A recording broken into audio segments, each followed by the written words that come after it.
اللہ تعالیٰ کی یاد ایک عجیب نعمت ہے۔ جیسے کسی پودے کے لیے پانی ہوتا ہے، اسی طرح انسان کی روحانی زندگی کے لیے ذکر کی حیثیت ہے۔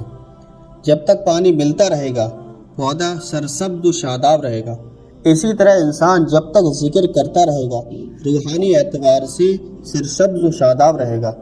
جیسے پانی نہ ملنے سے پودا مرجھا جاتا ہے، اسی طرح ذکر نہ کرنے سے انسان روحانی طور پر مرجھا جاتا ہے۔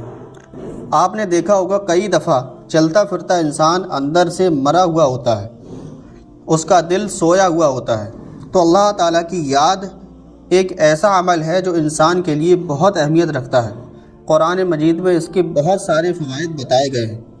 فرمایا الا بذکر اللہ تطمئن القلوب، جان لو اللہ رب العزت کی یاد کے ساتھ ہی دلوں کا اطمینان وابستہ ہے۔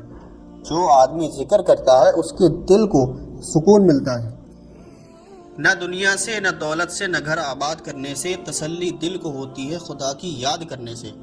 اللہ رب العزت کی یاد میں دلوں کا اطمینان ہے، دل کی بے چینی ختم ہو جاتی ہے۔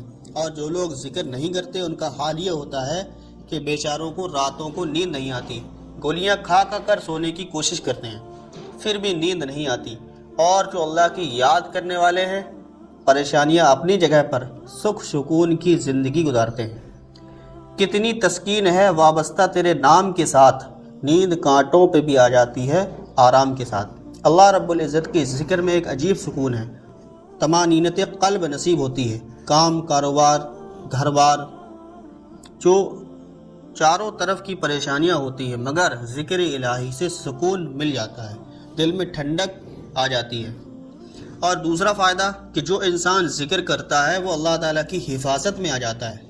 قرآن عظیم الشان میں فرمایا گیا کہ جب شیطان کی ایک جماعت ان پر حملہ آور ہوتی ہے تو وہ اللہ تعالیٰ کا ذکر کرتے ہیں، اللہ پاک ان کو محفوظ فرما لیتے ہیں۔ تو شیطان وسوسے ڈالتا ہے، بندے پر اٹیک کرتا ہے، اور جو انسان ذکر کرتا ہے وہ اللہ کی حفاظت میں آ جاتا ہے۔ تو وساوس شیطانیہ سے بچنے کا سب سے بڑا آلہ اللہ تعالیٰ کا ذکر ہے۔ اس کے بغیر کوئی انسان شیطان کے وسوسے سے نہیں بچ سکتا۔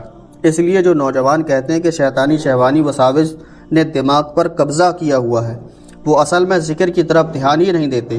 یہ بات اپنے دل میں لکھ لیجئے کہ فکر کی گندگی ذکر سے دور ہوتی ہے۔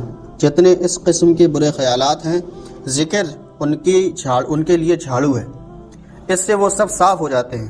پاکیزہ سوچ ہوتی ہے۔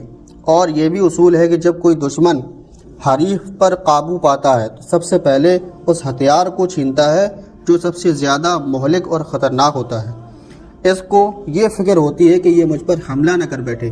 اسی طرح شیطان جب انسان پر حملہ کرتا ہے تو سب سے پہلے وہ یہ کام کرتا ہے کہ اللہ کی یاد سے اسے غافل کر دیتا ہے۔ استحوذ علیہم الشیطان فانساہم ذکر اللہ، ان پر شیطان نے پورا تسلط کر لیا ہے، سو اس نے ان کو خدا کی یاد بھلا دی۔